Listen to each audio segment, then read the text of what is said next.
দেখো বন্ধুরা, গ্রামের বাড়ি কি হারে গাছের পাতা পড়ে দেখো, দেখছো? ছাদ দিতে জীবন শেষ।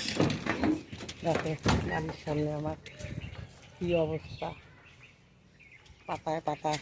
এখন এই যেগুলা সব ছাদ দিচ্ছি। দেখো কত নোংরা। এই যে বড় আম গাছটা, এই গাছের মুকুল পাতা পড়ে ভর্তি। দিনে 3-4 বার করে ঝাড় দিতে হয়। গ্রামের বাড়ি এই তো, এই দেখো ঝাড় দিচ্ছি এখন।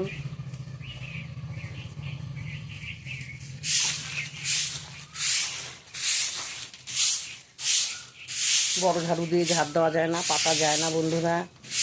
এই দেখো ছোটো ঝাড়ু দিয়ে ঝাড় দিই। পাতায় পাতা দেখো, কত পাতা, আমের মুকুল ভর্তি। পরিষ্কার না করলেও ভালো লাগে না।